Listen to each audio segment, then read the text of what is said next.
The Dental Brief is brought to you by Omni Premier Marketing and the amazing guests who bring wisdom and advice that you can put to use to take your business and practices to the next level. Find us on Facebook and join the conversation. Get ready to grow because we are kicking off the next episode in 3, 2, 1. Hello, everyone. Welcome to another episode of the Dental Brief. We're just coming back from spring break, feeling fresh, excited. New episode today. Special guest. It's going to be an awesome episode. First, let's get the introductions done. I'm Patrick, Omni Premier Marketing and host of Dental Brief. And today, my special guest is Eric Vickery of All Star Dental Academy. Eric, say hello. Thanks for having me. Hey, Hello. Great. It's so good to have you here. I appreciate it. I know you're out in California. I know you work with practices nationwide. Let's just kind of jump into that a little bit. Eric, how'd you get into dentistry? How'd you get involved in this industry? Oh, good. Yeah, good place to start. So I started in dentistry in 1998 and I had a degree in business, was in banking, thought that was going to be my direction I was going to go. And my father-in-law is a dentist.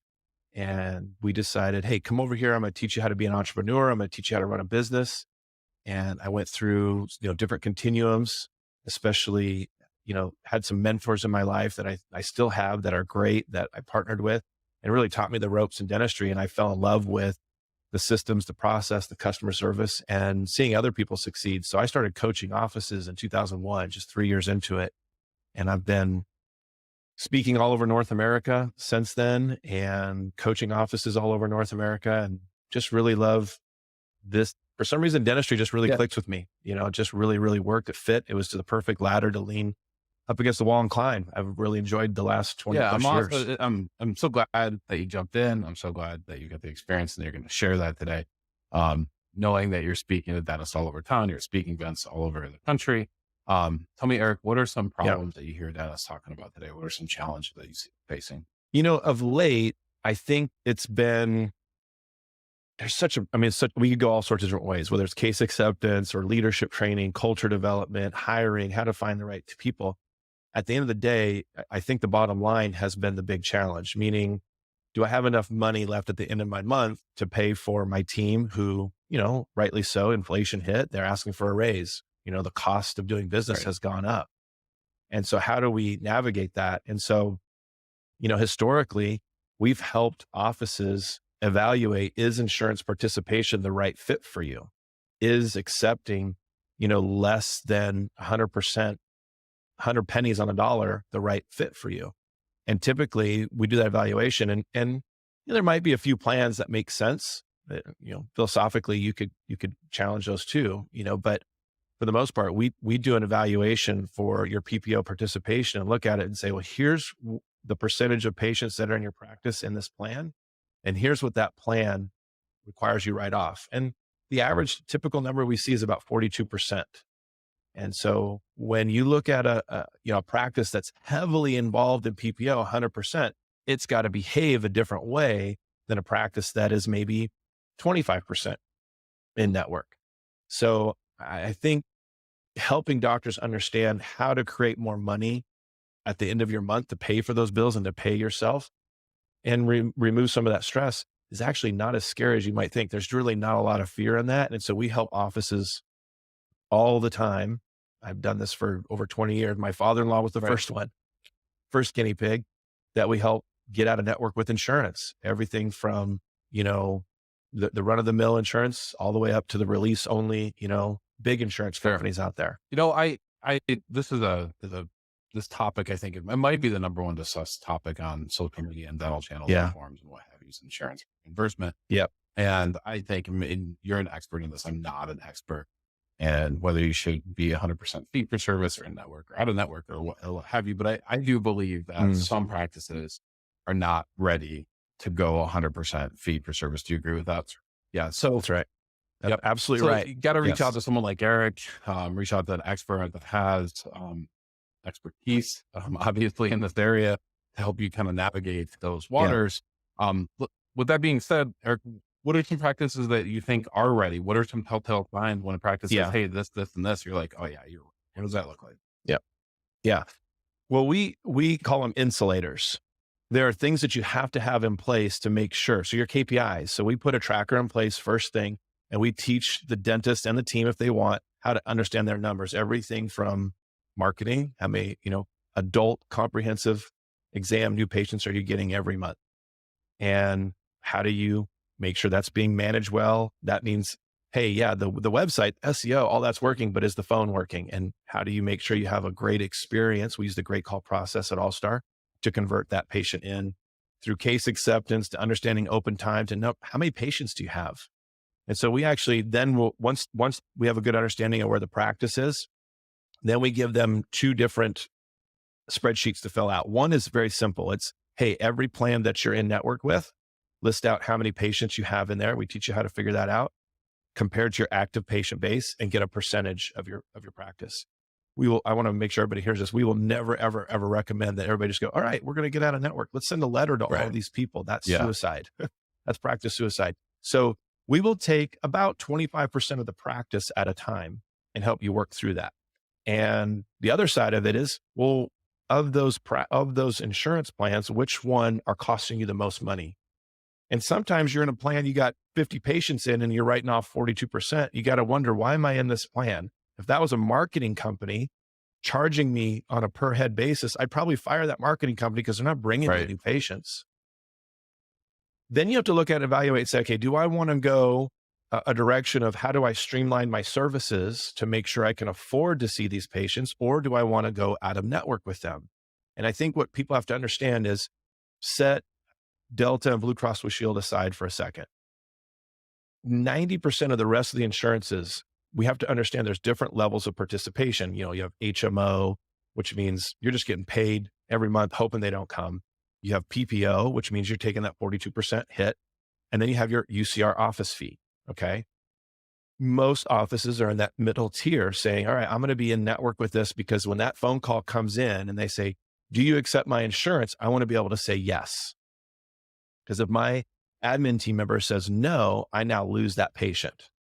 So back to the insulators and how we work on the phone skills, and understanding that when you're out of network with, you could rattle them off: Guardian, Aetna, Humana, Emeritus, Cigna, MetLife, doesn't matter. When you're out of network with them, the big misunderstanding is that the check's not going to come to me as the provider and they're going to pay less. So here's the analysis. If your fee for something, Patrick's $100, and it's a preventive service, we'll just use round numbers. I know that's a little bit low, but for a cleaning, $100. Okay. When you're in network, that reimbursement rate's $58 on average. When you're at, and let's say it's MetLife, you bill MetLife, MetLife pays you $58, patient pays nothing. Whew, feels good. I'm in network, relax. When you're at a network with MetLife, 90 to 95% of the plans will do this. They will be non-restrictive, meaning they have in-network and out-of-network benefits. You'll see this breakdown of benefits. It'll say in-network, 100% preventive. Out-of-network, 100% of preventive. And they'll put an asterisk on there, MAC or UCR, whatever that is, meaning we have a ceiling. So if you're trying to charge $300 for a pro fee, of course, you're not going to get that covered. But here's what happens. I go out of network with MetLife. Historically, as the patient, you've been paying nothing. I've been writing off $42. Now you come in and for a $100 pro fee, I bill MetLife. And as an out-of-network provider, 90% of the time, guess what they pay? $100. They send me the check, they pay the whole thing, and I write off nothing, and the patient still pays nothing. And so we're trying to help offices understand that there is no fear with most of these plans. You don't have to sacrifice your business just because that phone call comes in and says, do you accept my insurance? Yeah, that makes sense. Makes total sense to me. So outside of this, is kind of a vague question, might be a little difficult for me to get out and for you to understand. What is the number one reason why you see practices not succeed when they try to move from insurance to in-network or out-of-network, doesn't matter, to what we would consider 100% fee for service? What do you think the number one cause of failure is? Now, I want to just address something, 100% fee for service. There's a cloudiness over that, meaning what we didn't get to was, hey, do you want to be completely insurance free? That's a whole nother level. That's another conversation. That's another phase as we go through this. And that would mean you come in, you pay me $100. I submit your claim for you and they reimburse you directly. Now that would be what I would call fee for service, not out of network. All right. So the biggest mistake that we see is when clients come back to us and they say, I sent a letter to all my patients telling them that I was resigning from their network. The human brain cannot process the negative. You've heard this before, don't think of a pink elephant and there it is. You tell someone I'm not in network with your insurance anymore. What's the general public going to assume right away? I got to find a new dentist now. Yeah, 100%. Exactly. But I just explained to you, the check's going to come here. They're going to keep paying for all of it. And that's the big problem. When you send written word, text message or whatever, there's so much communication that's missed. That's only 7% of communication. Right. And so you can't really get into that conversation with them. So we teach how to have that conversation, put the insulators in place so that when you get to the other end, that fear is gone. You relax and know that, hey, I'm making the right decision. And you're actually getting feedback from every single patient as you have that conversation over 6 months, how you do it. So at the end of 6 months, you can go, you know what? I actually don't think it's a good idea for us to pull the plug on this, right? Or you can make the decision right there. And outside of the insurance conversation a little bit, I think so much or probably all actually financial issues inside of practice, the financial relationship between the patient and the practice come down to patient education. I think the number one reason why clear aligners via the mail, via the web took off was because doctors weren't educating their patients that, hey, this is something that I offer in-house. So they're looking to other alternatives. They don't even know their doctor does X, Y, Z procedure. What kind of resources and tools do you have that you can help put in place to increase the amount of patient education that's happening all the way around a practice? Well, again, I'm a big fan of the verbal communication over anything. Yeah. And I think you're alluding to that with aligners. And so the training that we provide, I would say the coaching that we provide is, I think it's tested and true. In 20 years, me personally, we have a team of 7 coaches at All Star. Me personally, I've helped over 100 offices easily resign successfully with insurance. And I have had one out of that go back on Blue Cross Blue Shield. And he was in Lincoln, Nebraska. And that's the home of Anthem Blue Cross Blue Shield. There was a lot there. It was a big jump. Recently, I just helped an office in Michigan resign from Delta, which is the second part of this conversation. They were 63% Delta. And they were Premier, which is first tier. It's not PPO, but wanting to add an associate, they can't be Premier. They have to be, it was just creating all of this chaos. And we taught them how to have this conversation one-on-one with the patient over 6 months so that the patient actually has to pay 100% at the counter and then Delta will reimburse them directly. That's just how that system works. And did it with flying colors. They went from writing off $42,000 a month on average in this practice to writing off zero. They were producing $15,000 less a month and collecting $35,000 more a month. So the example would be if you were to see 10 patients a day, right? You're getting paid for 5 of them while you see 10. In this system, we say, look, you're going to see 8 patients now and you're going to get paid for 8. You're still going to be better off in the end. So that extra 5 or 4 that you're seeing, the worst case scenario, you just have to see 4 a day. You'd have 4 open hours and you'd still be making the same amount of money. So when we're talking about profitable, every practice is different. This is not a cookie cutter system. We don't go, here's a manual, here's what you say, because we need to know what that practice is good at. What are patients coming to see them for? How do they roll out the red carpet? What's their customer service like? If you don't have a relationship with your patients and they are a transactional unit for you, then this will not work. So there has to be a bit of communication, relationship, and emotional intelligence is the relationship management section. That's where we do all of our coaching on this. And it's got to be the focus. So the training part of it, the how-to is simply a conversation that we teach the team to have every time the patient's in the office. Yeah. Does that answer your question? Yeah, 100%. Eric, let me ask you this question. You want to go fee for service.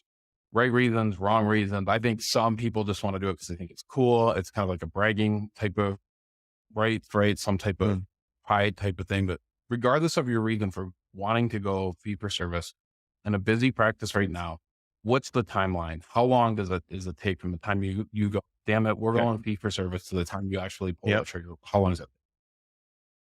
The moment you'd make that decision, you're at least 6 months away, because every patient's coming into hygiene that you're going to have a conversation with. If you want to do it successfully, it is a marathon, not a sprint. I will tell you, there are emergency situations where we'll go, you have to get out. You're financially in ruin. You're going to lose your business. You have to get out of these, boom, boom, boom. And we'll teach them how to have the conversation in the chair when the patient comes in. That I've done that once or twice. It's not great, but it's a marathon. And we're not, let's say, I don't know, 75% of your practice is deep into PPOs and it's costing you. We're going to take 25% at 6 months, the next 25% at 6 months, next 25%. So you're 18 months from being completely out, because you never are going to say, I'm going to take on all of this at once, because it's too overwhelming for you. You're going to talk to 75% of your practice every single day in hygiene. That's too many conversations, too overwhelming, it's too draining, burnout will happen. 2 is a lot more risk in that. If everybody gets unhappy, you just destroyed your practice if you don't do it well. And then lastly, you actually don't want to take too few of your patients. If you were just to take 5% of your practice and do it, you're going to grow at 2% because of all that effort, and you're going to waste all that time. Right. So we find that 25% is about the right number, give or take, a plus or minus a 5. Now, I just told you a story. I helped someone resign when 63% of their practice was one insurance company, but that's the only one they were networked with. And that's the conversation that had to happen. Yeah. Does that make sense? A pair of questions Okay. for you coming up. I'll fire out the first one. All right. Choosing someone to work with, right? So All Star Dental Academy, you guys Yep. been around for a while, tried to test it. May not be Yep. the right fit for all dentists, of course, right? You know that as well as I do. Yeah, Um, absolutely. how do you Yep. find, if you're looking for an expert, what are 3 things that need to be on that checklist to make sure those boxes are checked when you're looking to hire an expert to help you with that? Yeah. So you're talking about credibility. So what is your track record and credibility? And I'll use a saying that I love. You're only as good as you can communicate. And what I mean by that is, if you're a master clinician, you're phenomenal at doing clinical dentistry, but you don't know how to communicate that. Let's say you're a 10 communicating. I'm sorry, you're a 10 clinically, but you're a 5 at your communication level. Your patient's going to perceive your communication level at your clinical level at a 5. So our job is to make sure that the communication process is clear, that you completely understand everything that's happening, what you're going to say, that you're going to practice it. Second, credibility. How long have you done it? What are your past clients saying about you? Can I talk to some of them? And then third, I would say, is fit. Not only from a personality standpoint, but from a location standpoint. Time zones matter. So we have coaches literally from Anchorage to Maine. So, you want to work with someone who has experience in this, but also that your team will respond to. I had this conversation with a doctor yesterday in Texas, and I've been working with him one-on-one for a long time. And he wants he wants a coach to work with his admin team. And I said, well, it's me or probably this coach here. And she's great. And he goes, honestly, Eric, I think my team would respond better to her. I said, Okay. that's awesome. Then use that coach. Just the point is, use a coach to help you navigate something you've never done Sure. before. When we've done it hundreds of times versus it's like the patient coming in saying, hey, I pulled my own tooth out. Right. Yeah. Eric, Yeah. and that same subject line, I know that working with highly skilled coaches isn't cheap by any means, but Oh, yeah. not working with them can be really, really expensive. Can you speak to that a little bit? So Sure. I guess speak to this listener, because I think we have a good amount of listeners that are like this. If you're a practice that's struggling right now, you're literally wondering why your hygienist is making more money than you are, right? That's a scenario that's happening today. We had this big boom throughout COVID. Things are there's some pain coming now. If you're that person that you're just not making money, and to work with someone to really help get them to that 7-figure level is going to cost some money. What do you say to them? How do you kind of overcome that fear and that dilemma? Yeah. Yeah. That's ROI. And I'm currently working with over 70 clients right now myself, which is too much. I'll admit. I'll be the first to admit. So that's why we have a team of coaches. But when we're working with over 100 clients every month, you have to figure, well, it has to be affordable, because the people who need our help the most are struggling. Right. The person who's got, plenty of money left in the month, this isn't resonating with them. So we have to have price points that allow anybody into the club, let's say. So what's amazing about All Star Dental Academy is Alex Nottingham and Heather Nottingham and Larry Gazzardo, they created an online platform that allows you 24/7 access to training, phone skills, scheduling, stopping cancellations. And that's like $297 a month. So when you have a price point that starts there, it makes it really easy for people to feel like, okay, I can start building up my insulators, start getting some return on investment, and then I can move into something more intensive with a coach one-on-one. Our coaching, you're only looking anywhere from $1,200 a month to $2,000 a month, depending on, what you want. Our goal is to say, if I can't grow your practice 4 crowns a month, if I can't do that, then yeah, you shouldn't hire me. There's no way. So we're always looking at, look, you're at least going to double that money on the front end. Now, if you're keeping it will be the next question. That will be what we do. Our niche is case acceptance. That's our niche, which means the patient is scheduling, they're keeping the appointment, they're not canceling. And all things in the practice are built around that schedule. So at the end of the day, though, right now, the hot topic is, hey, how do I afford everything that's going on right now? And when you look at insurance, you go, well, this is a huge glaring reason why that is, or it isn't. You might look at it and go, this isn't my problem, it's something else. But do you have the tools to analyze that? Yeah. A lot of times it's right in front of you, right? And you don't see it about how that works. Eric, I want to thank you very much for coming on the program and tell our audience to check out website, allstardentalacademy.com, check out the team. Eric, what's the best way for someone to get in touch with you? Yeah. allstardentalacademy.com. Our email addresses are just our names at allstardentalacademy.com. So Eric at allstardentalacademy.com, Heather at allstardentalacademy.com would be a great person to email. She's phenomenal. She's one of the co-founders with Alex. So reach out to Heather or myself, and we'd be happy to get you just talking with us on the phone and figure out what your struggles are, what your challenges are, and if we think we're the right ones to help you. Eric, thanks so much for coming on. I really appreciate it. Oh, it's my pleasure. Thank you for having me.